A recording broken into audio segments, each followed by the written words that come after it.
Bonjour et bienvenue dans Forecast, le podcast qui met la lumière sur la trésorerie et les trésoriers.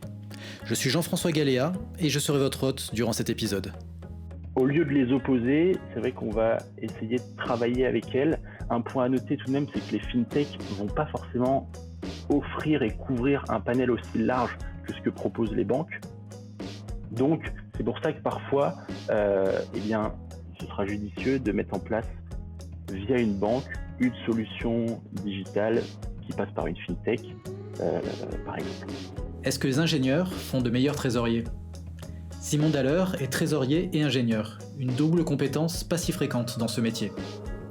Dans cet épisode de Forecast, Simon, Head of Treasury chez Mantou, nous partage son approche et les bonnes pratiques qu'il a mises en place au sein de son groupe pour tirer le maximum de la digitalisation de la fonction trésorerie.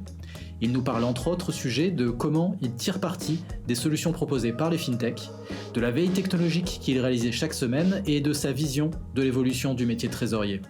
Bonjour Simon. Bonjour Jean-François. Comment vas-tu ? Écoute, ça va très bien, merci. Et toi ? Écoute, ça va très bien. Merci d'avoir pris le temps de répondre à mon invitation. Merci de l'invitation déjà. Surtout que là, tu es en transit, même plus précisément dans une situation bien particulière. Exactement, oui. Je suis en plein confinement à l'hôtel. Bon, j'ai un cadre de vie plutôt sympa quand même. Je me plains pas puisque je suis à l'île Maurice pour les 3 prochains mois, mais passage obligatoire par une quatorzaine. Peut-être pour que tout le monde puisse un peu en savoir un peu plus sur toi, est-ce que tu peux nous présenter ton parcours ? Yes. Alors, donc d'abord, moi, je suis issu d'une formation ingénieur, donc c'est pour ça qu'on va avoir l'occasion de parler un petit peu digitalisation lors de cette discussion orientée plutôt trésor. Donc voilà, j'ai une formation ingénieur à laquelle j'ai pu coupler un master en finance. Donc c'est pas forcément un parcours que je dirais traditionnel par rapport aux financiers habituels. Au niveau de mes expériences, moi j'ai eu des expériences en fintech, en banque, et désormais je suis en corpo puisque je suis le responsable du département Corporate Finance and Treasury du groupe Mantou. Donc le fait d'avoir des expériences dans ces 3 secteurs m'a permis d'avoir et de développer une approche un peu globale sur ces sujets de trésorerie et notamment sur le volet digitalisation. Au niveau de Mantou, alors Mantou c'est un groupe de conseil qui accompagne ses clients dans toute leur transformation digitale. Donc forcément, la digitalisation est au cœur de notre métier et en particulier en interne. En plus de ça, c'est un groupe assez jeune. On a une moyenne d'âge à 32 ans et donc forcément un dynamisme assez important. C'est un groupe qui est assez multiculturel également puisque on a une centaine de nationalités qui sont représentées pour à peu près 7000 personnes dans plus de 60 pays à travers le monde. Voilà. Comme je te le disais, l'environnement est ultra dynamique puisque le groupe affiche une croissance de 35% par an en moyenne depuis la création du groupe.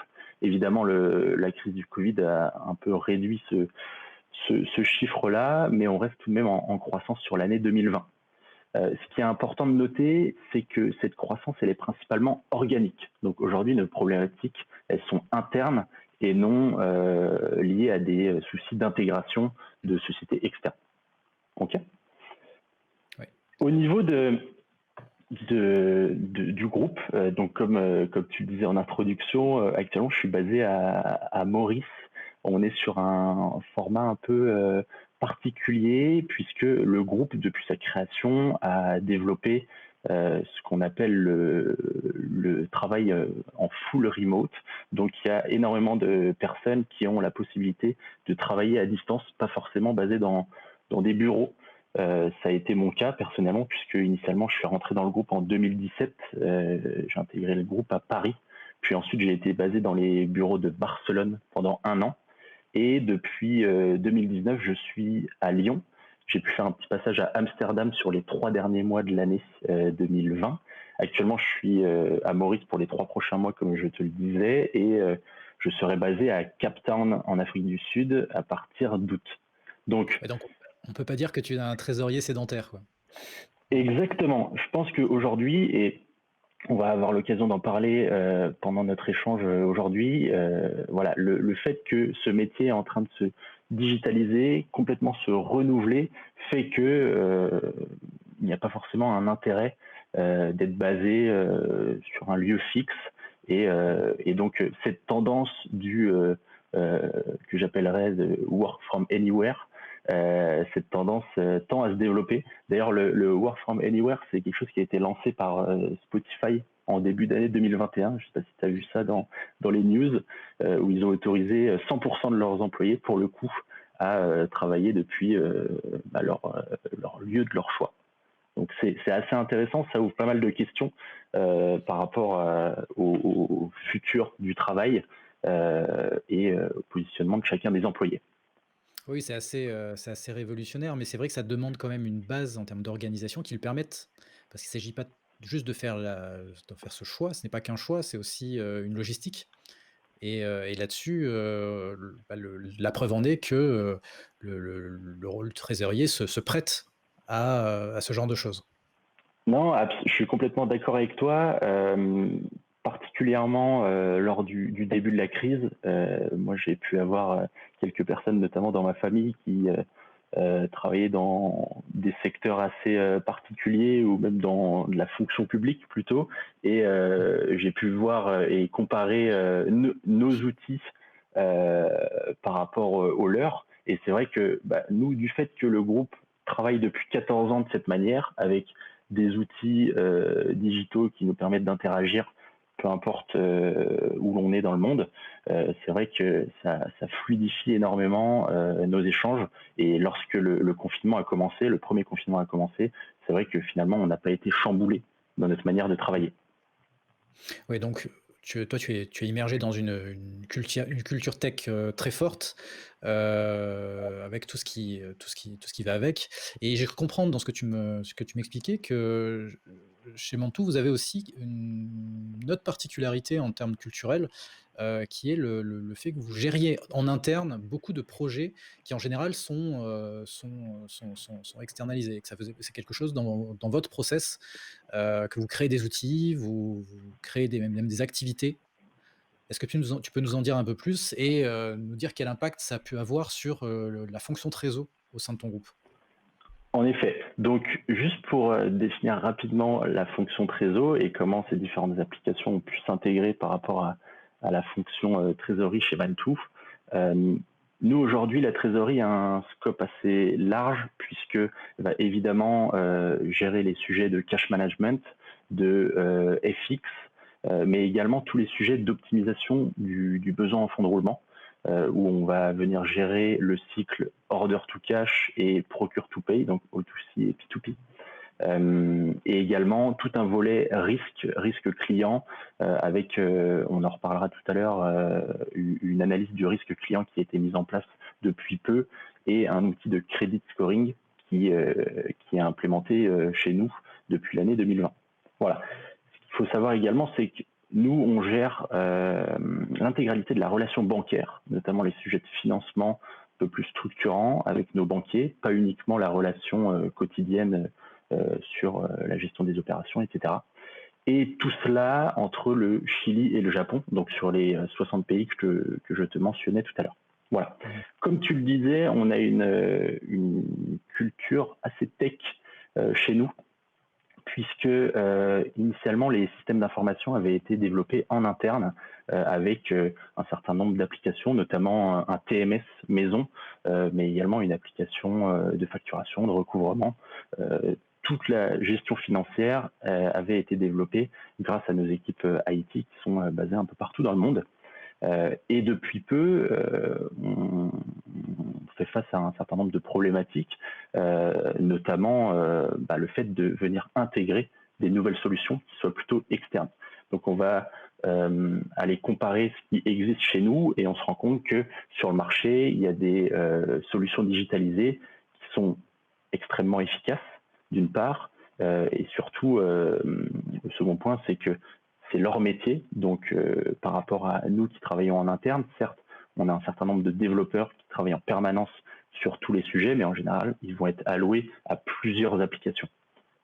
Tandis que là, on peut voir un certain nombre de nouveaux acteurs qui vont venir traiter un sujet spécifique, la gestion de risque de fraude, la gestion du poste client, et ce traitement va être fait de manière assez optimale.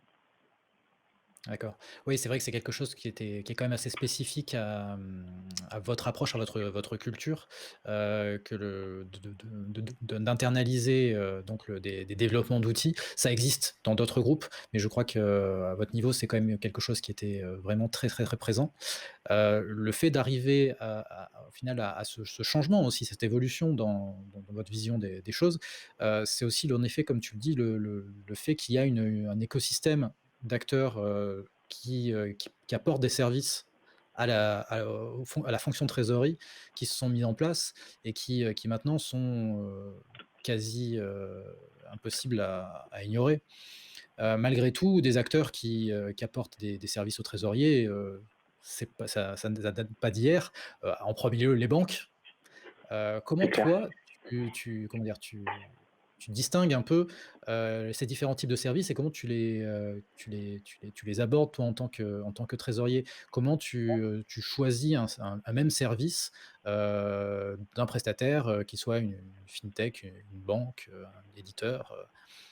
Non, non, mais c'est vrai que c'est un point clé et aujourd'hui, on voit qu'au niveau des partenaires, il y a deux typologies de partenaires qui sont en train de se former, qui d'ailleurs se forment depuis un certain nombre d'années maintenant. Comme tu le disais, il y a les banques traditionnelles qui sont un peu les actrices historiques, on va dire, avec un panel d'offres assez large et surtout qui présentent un niveau de risque le plus faible possible pour l'entreprise. En revanche, les banques qui sont présentes depuis 30, 40 ans font face à un certain nombre de limites, notamment des limites technologiques, des limites au niveau du manque de transparence. Le secteur bancaire est en train d'être chamboulé. On voit toutes les banques en ligne qui sont en train d'émerger avec un niveau de transparence qui est optimal. Et donc forcément, les banques traditionnelles doivent s'adapter puisque jusqu'à présent, c'est vrai qu'il y avait une certaine opacité dans le secteur bancaire. Et tous ces nouveaux acteurs, c'est principalement les fintechs. Je vais intégrer également les TMS, donc les logiciels de gestion de trésorerie, dans ces nouveaux acteurs, même si pour la plupart, ça fait quand même soit 10, 15 ou 20 ans pour certains qui sont déjà sur le marché. Et c'est vrai que ces fintech vont amener une certaine transparence, comme je le disais, et souvent avec des solutions digitales qui sont à la pointe de la technologie. On a des parcours utilisateurs qui sont proposés, qui sont vraiment optimaux, et une ergonomie en général extrêmement fluide. En revanche, la plupart de ces fintechs, alors évidemment je ne fais pas une généralité, mais il faut se rendre compte qu'il y a un risque qui est plus élevé de travailler avec des fintechs. Pourquoi? Parce que déjà la plupart de ces fintechs ne sont pas forcément rentables, mais elles ont levé énormément de fonds. Donc ça veut dire qu'elles sont détenues pour la plupart par de gros acteurs, de gros fonds. Demain, s'il y a un désengagement de ces fonds, ça peut entraîner un potentiel risque lié à l'activité de ces fintechs.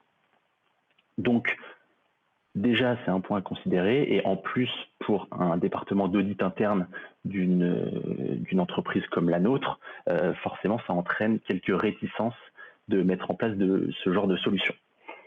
En revanche, un point qui me paraît clé, tu me posais la question de comment est-ce que je fais pour choisir. En fait, je vais plutôt, au lieu de les opposer, je vais essayer de trouver des complémentarités entre ces deux types d'acteurs, entre les banques et les fintechs. À mon avis, et on s'en rend compte avec pas mal de partenariats qui sont en train de se faire entre des fintechs et des banques, on se rend compte que, et c'est plutôt bien pour le marché et pour la trésorerie au sens large, on se rend compte que ces acteurs sont en train de travailler ensemble pour créer des solutions, donc digitaliser la fonction finance, et les banques vont apporter un certain nombre d'expertise à ces fintechs qui sont assez jeunes et qui manquent parfois d'expérience. Donc, au lieu de les opposer, c'est vrai qu'on va essayer de travailler avec elles. Un point à noter tout de même, c'est que les fintechs vont pas forcément offrir et couvrir un panel aussi large que ce que proposent les banques. Donc, c'est pour ça que parfois, eh bien, ce sera judicieux de mettre en place, via une banque, une solution digitale qui passe par une fintech, par exemple. D'accord. Et toi, donc dans ton groupe, quels ont été les chantiers de digitalisation? Quels sont les sujets sur lesquels, tu as essayé ou tu souhaites, à l'heure actuelle, mettre en place, justement ce type de service? Alors, j'aimerais bien te dire déjà que les chantiers de digitalisation sont terminés, mais pour être tout à fait transparent, ce n'est pas le cas. Mais je pense que c'est plutôt normal. Et si c'était terminé, bah, j'aurais plus rien à faire finalement ici. Non, pour revenir à ces points, c'est vrai que pour moi, les problématiques actuelles que l'on rencontre chez nous, je pourrais en citer un certain nombre. Je vais citer peut-être les trois plus importants. Le premier, ça va être lié à la connectivité bancaire. Aujourd'hui, la connectivité bancaire, c'est un sujet clé sur lequel s'est penché un certain nombre de TMS et pas mal de fintech actuellement. Historiquement, on a un acteur qui s'appelle Swift, qui est géré par ces fameuses banques traditionnelles, donc que je vais considérer comme un organisme traditionnel, qui a mis en place, il y a maintenant pas mal d'années, avant que je commence à travailler dans le secteur de la trésorerie, une solution pour les corporates. Et cela entraîne un certain nombre de possibilités, c'est-à-dire que désormais, on peut recevoir via des messages Swift l'intégralité de nos relevés bancaires et également émettre des paiements depuis ce canal. Oui, dans le monde entier. Exactement. Le problème, c'est qu'en général, il va falloir passer par un intermédiaire qui aura des agréments auprès de Swift, des certifications, et Swift, c'est quelque chose d'assez cher. Pour une TPE, une PME, c'est pas forcément judicieux de mettre en place une solution comme Swift. Oui, ça s'adresse à des acteurs qui ont une certaine taille et surtout une certaine complexité dans leur organisation de leur flux financier. Absolument. C'est pas forcément un point d'entrée pour toutes les sociétés. Malgré tout, c'est un standard aujourd'hui qui est utilisé par toutes les sociétés qui souhaitent avoir une trésorerie internationale Exactement. en émission, mais aussi en réception. L'internationalisation, ouais. Chez Mantoux? Alors nous, du fait qu'on soit sur 60 pays, effectivement, c'est le canal qui faisait le plus sens, puisqu'aujourd'hui, c'est le seul canal qui vous permet de à la fois émettre des paiements jusqu'en Amérique latine et de l'autre côté jusqu'en Asie du Sud-Est. Donc oui, c'est Swift, c'est un point d'entrée clé chez nous. En revanche, il y a un certain nombre pas d'acteurs, mais de nouvelles normes qui sont en train d'arriver, d'émerger, notamment en Europe, avec la DSP2. C'est un sujet que tu as abordé, il me semble, avec un certain nombre de tes précédents interlocuteurs, et notamment le volet Open Banking. Le volet Open Banking, aujourd'hui, il permet, on le voit beaucoup émerger sur le marché des particuliers, mais également pour les corporates, c'est en train d'arriver à grands pas. Maintenant, la limitation de cette norme Open Banking, c'est que ça couvre uniquement l'Europe. J'espère que dans les prochains mois, les prochaines années, on sera en mesure de déployer l'Open Banking de manière worldwide. Mais aujourd'hui, on couvre l'Europe et avec des fonctionnalités qui vont être liées au cash management. Donc, encore une fois, comme Swift le fait, la réception d'informations bancaires et également l'émission de paiement. Le gros avantage, c'est que vous avez accès directement au système d'information de la banque en passant via une API. En revanche, l'open banking, la plupart du temps, vous n'allez pas vous connecter directement, vous, en tant qu'entreprise, via l'open banking à la banque, mais vous allez passer par un agrégateur, il y en a de plus en plus en Europe, qui va vous permettre de se connecter à la banque. Donc, encore une fois, il y a un intermédiaire. En revanche, aujourd'hui, on parle vraiment de solutions qui permettent de couvrir les problématiques cash management, mais demain, on peut imaginer que l'open banking puisse s'étendre et proposer des solutions permettant la digitalisation au niveau de la souscription de dette, de crédit, par exemple. Également, tout le volet administratif bancaire. Les choses qui aujourd'hui n'est pas possible via Swift. Alors, Swift, aujourd'hui, au niveau compliance KYC, ils ont développé une solution qui s'appelle Swift for Corporate KYC, si je ne dis pas de bêtises. Donc, ils commencent à se pencher sur le sujet, mais c'est normal puisque Swift voit des nouveaux acteurs émerger sur leur sujet historique, donc forcément, ils se doivent de réagir. Et donc, voilà, pour moi, tout le volet administratif bancaire qui prend encore beaucoup de temps, ce qu'on pourrait appeler ce qu'on appelle d'ailleurs le e-bank account management, c'est quelque chose qui pourrait éclore via l'open banking et à terme, je l'espère, de manière globale sur tous les pays. Toi, tu as déjà été démarché sur des offres d'open banking ou tu as déjà été approché sur ce genre de sujet? C'est quelque chose qui est déjà arrivé. Il y a un certain nombre d'acteurs, je peux les citer, hein. Il y a des bridges qui passent par Bankin, Budget Insight notamment, qui sont les gros agrégateurs européens et qui travaillent énormément, mais plutôt avec des petites entreprises, des plus petites entreprises par rapport aux nôtres. Donc oui, j'ai déjà été en contact avec ce genre de solution. Pour te donner une petite anecdote, hein, moi, je suis vraiment friand de ce genre de nouvelles solutions et donc je fais en général entre 1 et 2 démos par semaine. Tu vois, je parle pas uniquement du volet open banking et de connectivité bancaire, mais pour moi, avec tous les prestataires, toutes les fintechs et toutes les nouvelles solutions bancaires qui sont en train d'émerger, voilà, entre 1 à 2 démonstrations par semaine, c'est vraiment le minimum pour pouvoir déjà être au courant des nouvelles actualités, de ce qui est en train de sortir et éventuellement trouver des nouvelles solutions pour optimiser la gestion de la trésor du groupe. L'écosystème justement des offres, des services et des partenaires de la digitalisation de la fonction de trésor, c'est aussi quelque chose de foisonnant et qui est parfois difficile à appréhender. C'est difficile aujourd'hui de savoir qu'est-ce qui existe, qu'est-ce qui est en développement, qu'est-ce qui est adapté à ma situation, etc. Toi, tu es obligé donc d'avoir cette routine, hein, presque, parce qu'1 à 2 fois par semaine, c'est presque une routine, non? Pour pouvoir t'en sortir? Tu pourrais le faire sans? Enfin, tu pourrais avoir une vision claire sans ça? Je pense que tu pourrais, puisque on a la chance, nous aussi, au niveau de la direction financière, d'avoir des gens qui s'informent énormément. Et ensuite, au niveau de nos partenaires, qu'ils soient bancaires ou nouveaux acteurs, comme on les citait tout à l'heure, c'est vrai qu'ils vont nous tenir au courant. Après, j'ai une certaine appétence, une certaine envie d'aller chercher par moi-même. Et c'est vrai que là-dessus, je suis assez proactif. Donc, je pense qu'on peut faire sans. Maintenant, si on veut ne pas rater le train, j'ai envie de dire, autant sauter dedans dès le début, au premier wagon. Voilà.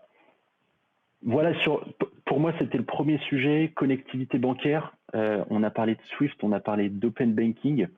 Il y a un volet qu'on n'a pas abordé. Pour moi, il en reste 2.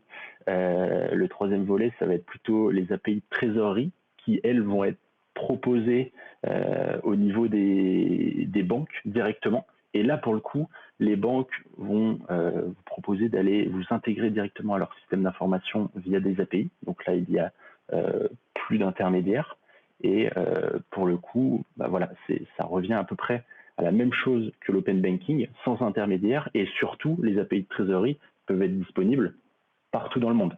En Asie notamment, ils sont très en avance sur toutes ces API. Quasiment toutes les banques internationales de l'Asie du Sud-Est ont des API de trésorerie au niveau de leur SI.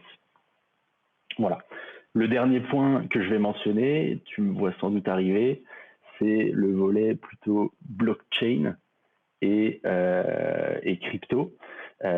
Pour moi, alors tu me demandais si l'open banking, je pensais que c'était quelque chose de mature ou non. Ça commence en tout cas. En revanche, la crypto, c'est vrai que pour moi, c'est plutôt du long terme. En revanche, quand on voit, il y a, Crypto ou blockchain?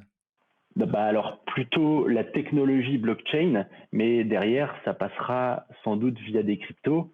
Je te prends l'exemple tout bête, je ne sais pas quand est-ce que sera diffusé notre podcast, mais là on est début mars, il y a un peu plus d'un mois et demi, quand tu as Tesla qui annonce qu'ils ont acheté 1,5 milliard de dollars de Bitcoin, ça pose un peu la question de comment va émerger cette technologie blockchain au sein des entreprises et comment est-ce que nous, trésoriers, allons devoir faire face à l'émergence de ces cryptos.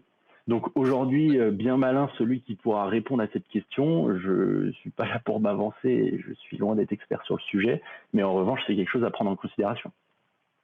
Pour la gestion des cryptos au sein des entreprises, c'est vrai que c'est au-delà de l'utilisation, hein, rien que la simple gestion des cryptos, c'est vrai que C'est c'est clair. une vraie problématique.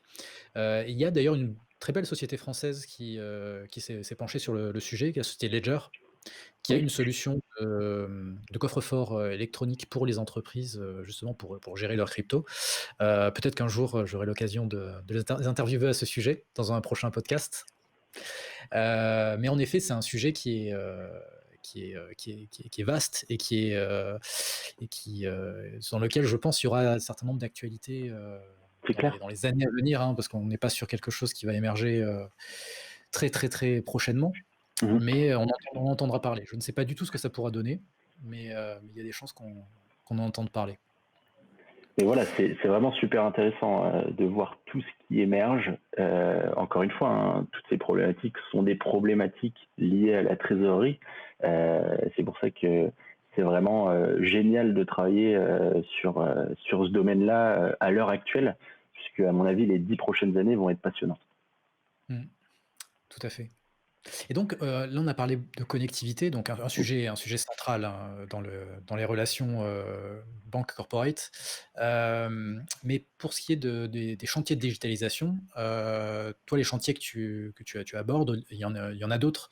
Si on part sur un sujet peut-être un peu plus trivial et plus classique, la gestion du cash management, par exemple, au sein de Mantou, quels sont les chantiers en cours ou à venir?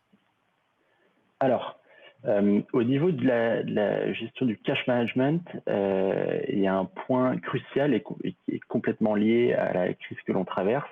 C'est plutôt la gestion de la fraude et le risque de fraude. Alors, il y a une société qui s'appelle Carbon Black qui a sorti une étude courant de l'année 2020 et montrant qu'il y a eu une augmentation de 150% des cyberattaques depuis le début du premier confinement jusqu'à juin. Donc entre mars et juin, plus 150% des cyberattaques. Quand les hackers se font deviner, on comprend ce qu'ils font. Bah exactement. Et donc, effectivement, le télétravail a explosé pendant cette période, mais on voit qu'il y a un certain nombre de petits malins qui ont essayé d'en tirer profit. Et donc, aujourd'hui, il y a un certain nombre d'acteurs. On parlait des nouveaux acteurs. Donc, on a un certain nombre de nouveaux acteurs qui traitent ce genre de sujet. Il me semble que tu en as reçu il n'y a pas très longtemps. Hein. Et nous, exactement. Et nous, côté Manitou, on travaille avec un acteur qui s'appelle SysID, qui permet pour le coup d'aller venir analyser les coordonnées administratives de nos fournisseurs et de les comparer à leurs coordonnées bancaires. Basés là-dessus, ils vont pouvoir créer un couple et si les données évoluent à travers le temps, ils vont pouvoir nous alerter d'une potentielle fraude. Voilà. Le gros avantage de cette solution digitale, c'est qu'elle va pouvoir s'interfacer à la fois dans notre outil de gestion des achats, donc sur notre base fournisseur, pour pouvoir aller analyser le couple coordonnées admin, coordonnées bancaires de l'intégralité de nos fournisseurs, mais également, elle va pouvoir s'interfacer au niveau de l'exécution des paiements, donc en bout de chaîne, dans notre TMS. Donc, si jamais il y a une tentative de fraude interne tout au long de la chaîne de validation, on va pouvoir avoir l'alerte qu'il y a des coordonnées bancaires qui ont été modifiées, par exemple, avant l'exécution et l'envoi à la banque. Donc, au-delà du risque de fraude, est-ce qu'il y a d'autres risques sur lesquels tu es en train de mettre en place des solutions pour renforcer la sécurité des systèmes et des process? Alors oui, complètement. C'est le troisième point que je souhaitais aborder sur ce volet problématique actuel. C'est tout l'aspect risque client. Donc là, pour le coup, on est de l'autre côté. On n'est plus sur le cycle procure to pay, mais on est sur le cycle order to cash. Mais encore une fois, complètement lié à la situation actuelle. Je m'explique. C'est qu'aujourd'hui, et malheureusement, à mon avis, c'est la réalité que l'on va subir dans les prochains mois, on a un certain nombre de sociétés que l'on pourrait qualifier de zombies et qui survivent uniquement grâce à des aides de l'État, des décalages d'échéances, des décalages de charges. Mais malheureusement, alors je ne peux pas dire à quelle maturité ce sera effectif, mais elles risquent d'être insolvables dans les prochains mois. Donc, depuis mai, on a mis en place, nous en interne, une solution, un sous-département de notation de crédit. Alors, on ne se prétend pas remplacer des Standard & Poor's ou Moody's, mais en revanche, ce sous-département rating va nous permettre de venir analyser la santé financière de l'intégralité de nos prospects et partout dans le monde. Et le Donc but, ça, c'est que vous avez développé en interne. Ça n'est pas justement, vous n'êtes pas basé sur un service externalisé. justement, j'y viens. On va voir justement comment est-ce qu'on a pu créer un système hybride entre nos applications internes et un acteur externe. Donc, le but, en tout cas, pour terminer la définition de ce sous-département, le but étant de pouvoir agir en tant que fonction corporate finance, de venir dire côté commercial, côté business, que potentiellement, avant de signer un potentiel contrat avec un client, de le sensibiliser sur sa notation. Le but n'étant pas de bloquer le business, évidemment, mais plutôt de sensibiliser le risque client au niveau de l'intégralité des acteurs de l'entreprise et à partir de ça, mettre en place des conditions adaptées à chaque potentiel futur client. Donc ça peut être du paiement de front, ça peut être une réduction des délais de paiement, etc. Pour ce faire, je réponds du coup à ta question. On a développé en interne une solution permettant de générer cette information et on a pu se connecter au système d'information, à la SI de notre assureur crédit. D'accord. L'assureur crédit va venir... Pardon, j'ai pas entendu. Pardon, c'est lui qui fournit la donnée, donc, c'est ça? Exactement. Donc, cette donnée va être couplée à un certain nombre d'analyses que l'on aura fait en interne, mais en tout cas, l'assureur crédit va venir nous transmettre l'information de est-ce que la couverture au niveau de ce prospect ou de ce client est bonne ou non. Donc, nos équipes IT en interne ont travaillé avec les équipes IT de notre assureur crédit pour aller se plugger à leur API et récupérer toutes ces informations, ce qui nous permet finalement de digitaliser et ce process de validation de prospects, validation d'opportunités, tout en gardant des délais raisonnables. D'accord. Voilà. Ok. Et donc, cette multiplicité de sujets crée forcément, j'imagine, au niveau de ton organisation, de tes priorités et de celles des trésoriers qui ont les mêmes problématiques que toi et les mêmes des chantiers analogues aux tiens, crée un changement dans leurs habitudes et j'imagine des besoins qui sont liés à ces évolutions, qui sont liés à ces nouveaux acteurs. Quelque part, est-ce que c'est pas aussi un peu les limites du système? Est-ce que c'est pas un peu justement le fait de devoir gérer de front constamment des évolutions, des modifications de processus, des mises en place de systèmes?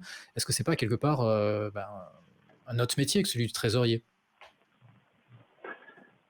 Alors, effectivement, ce métier de trésorier, en tout cas, moi, je vais te donner mon point de vue. Je suis rentré dans la fonction il y a un peu plus de 4 ans désormais. Et c'est vrai que lorsqu'on entend le terme trésorier, on imagine tout de suite un trésorier en costume 3 pièces en train d'appeler son trader FX pour gérer ses couvertures tous les matins. Je pense que ce trésorier n'existe plus, en tout cas il tend à disparaître. Peut-être que je vais me faire taper sur les doigts à la fin de ton podcast, mais je pense qu'en tout cas la fonction du trésorier est en train d'être complètement dépoussiérée. Donc oui, il y a une modification par rapport à ce qu'on a pu connaître ces dernières années, et en revanche, tu as raison, il y a un certain nombre de changements qui sont en train d'être mis en place, et il faut être toujours au courant de toutes les nouvelles actualités, être prêt à des potentiels changements, etc. Nous, chez Mantou, du fait qu'on fasse 35% de croissance par an, c'est quelque chose qui ne nous dérange pas forcément d'avoir cette culture du changement. Et j'ai mon CFO qui me sort une phrase assez souvent et qui est assez intéressante, qui est que la seule chose qui est permanente, c'est le changement. Et ce qui est valable hier ne le sera plus en tout ou partie demain, et voire même aujourd'hui. C'est quelque chose qui nous répète souvent dans la direction financière, et c'est vrai que c'est assez intéressant, et notamment sur le volet trésorerie. Aujourd'hui, on a toutes ces nouvelles solutions, ces nouveaux acteurs, comme on le dit depuis le début, c'est FinTech, mais ces acteurs sont assez spécialisés. Donc, tu ne peux pas dire, OK, demain, je pars avec une FinTech et j'abandonne toutes mes autres solutions. Éventuellement, c'est quelque chose que tu peux faire si tu es une TPE. Aujourd'hui, il y a des super solutions qui sont en train de se mettre en place via des banques en ligne, des Conto, des Revolut Business, etc., qui sont assez intéressantes. En revanche, pour des sociétés, des entreprises de taille intermédiaire ou des grandes entreprises, tu ne peux pas faire ce shift du jour au lendemain et tout abandonner derrière toi. En revanche, il faut trouver le bon dosage, le bon équilibre afin d'intégrer ces nouveaux acteurs spécialisés sur certains domaines, comme je te le disais, sur le risque de fraude par exemple, sur le credit scoring, et derrière coupler ces solutions avec les solutions existantes proposées par tes banques traditionnelles, tes assurances traditionnelles, et qui sont elles-mêmes en train d'évoluer également. Donc, les systèmes d'information des banques sont en train de complètement changer. Ils sont en train de s'ouvrir. On parlait d'open banking tout à l'heure. Donc, forcément, selon moi, tu as une impossibilité de te passer de tes partenaires traditionnels. On parle de sujets de financement, notamment.